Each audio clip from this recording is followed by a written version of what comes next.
Hi guys, okay, so let's look at First Day After the War by Mazisi Kunene. We heard the songs of a wedding party. We saw a soft light coiling round the young blades of grass. At first we hesitated. Then we saw her footprints. Her face emerged, then her eyes of freedom. She woke us up with a smile, saying, "What day is this that comes suddenly?" We said, "It is the first day after the war."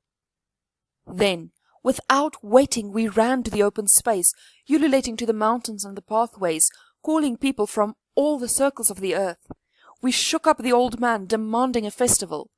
We asked for all the first fruits of the season. We held hands with a stranger. We shouted across the waterfalls. People came from all lands.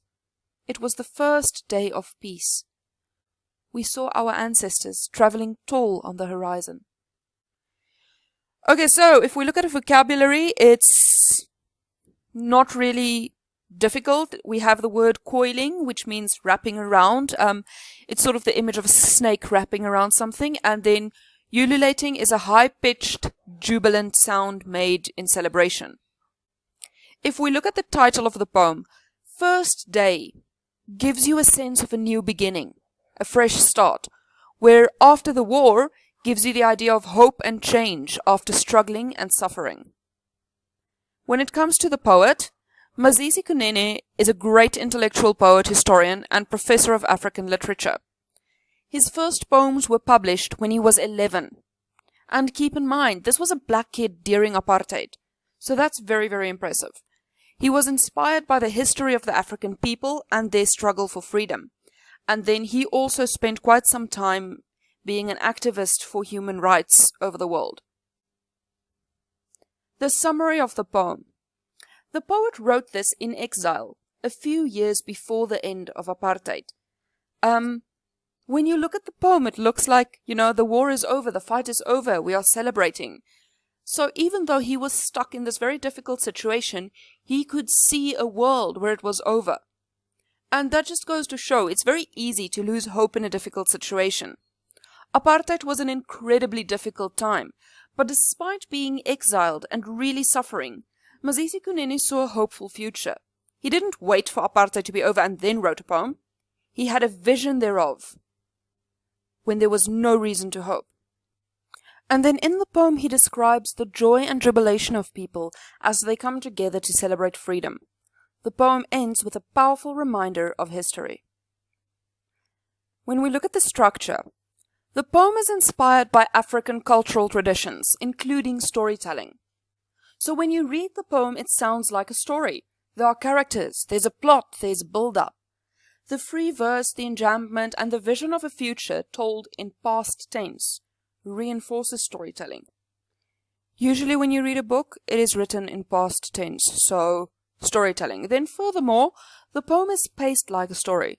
It starts off slowly, builds up to the climax, and then ends with a concluding message.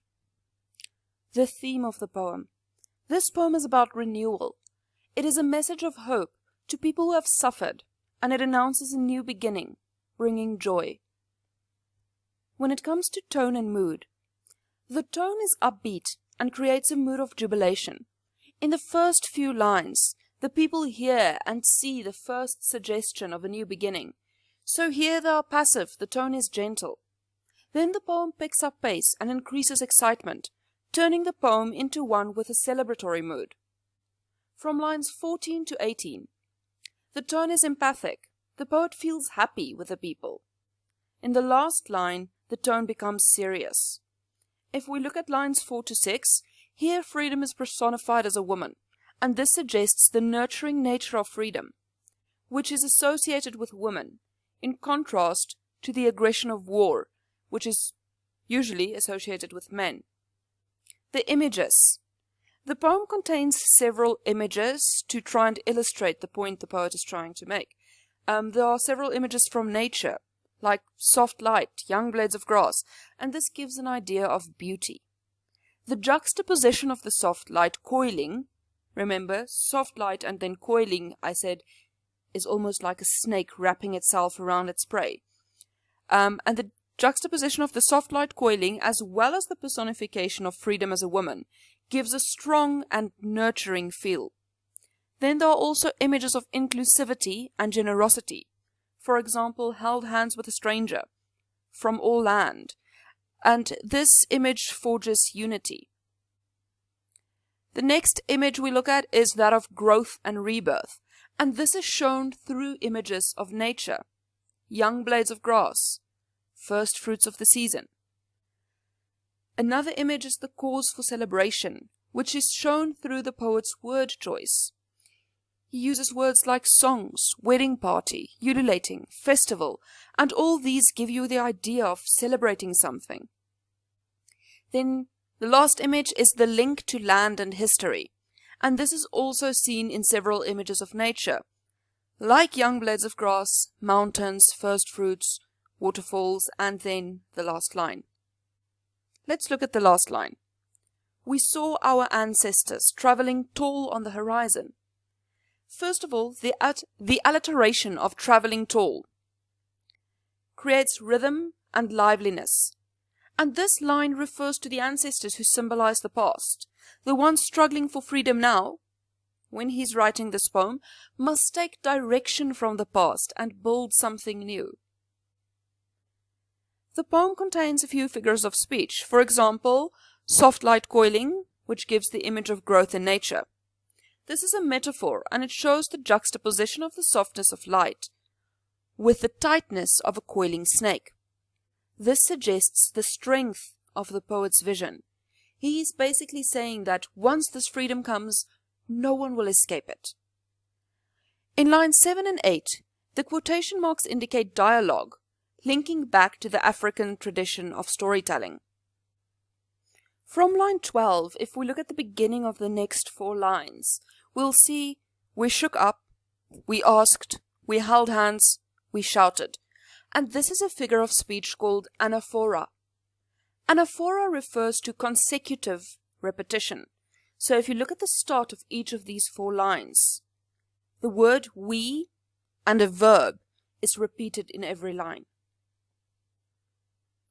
Then the following words in the poem appeal to our sense of hearing. The songs, ululating, asked, calling, shouted. All those terms refers to something or gives you the idea of something that you can hear. Then the following are images from the natural world. Soft light, young blades of grass, open space, mountains and pathways, circles of the earth, first fruits of the season, waterfalls, horizon.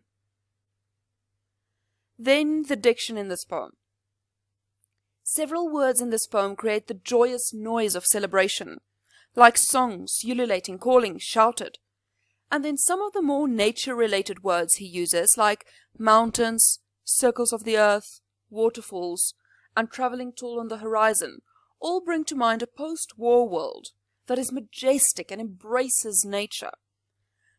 But the most important and impressive thing that the poet does through diction is creating a strong sense of movement. Now, like I said earlier, the poem is paced like a story, but this is not only plot-wise. The poet uses diction to reinforce it. So it starts off gently, with passive people. We heard. We saw. Then we see some slow movement, with words like coiling, hesitated. The pace picks up, with words like without waiting, ran. Then we arrive at the climax. People become impatient for freedom, and the poet uses words like shook up, demanding a festival. And then from there on, it calms down again, asked, held hands, which leads to the first day of peace, which creates an inclusive vision of the future. So if you think about what a story plot looks like, there's a graph there. The poem illustrates the plot graph of a story, with not only the plot in the poem, but the words as well. So you'll see there's the start, people are gentle, people are passive, words like saw, heard. Then at the rising action, we have slow movement, words like coiling, hesitated, followed by the pace picking up, without waiting, ran. Then at the climax, we see people become impatient for freedom, shook up, demanding a festival. Then we have the denouement, or the falling action. From line 13, we see the pace calms down, asked, held hands. And then finally, we arrive at the resolution, which is the first day of peace. If you look at the words in blue, they show how the plot of the poem follows the storyline graph, and the red shows how the diction does that as well. I hope this made sense. Feel free to ask if you misunderstand anything or if you need any help at all.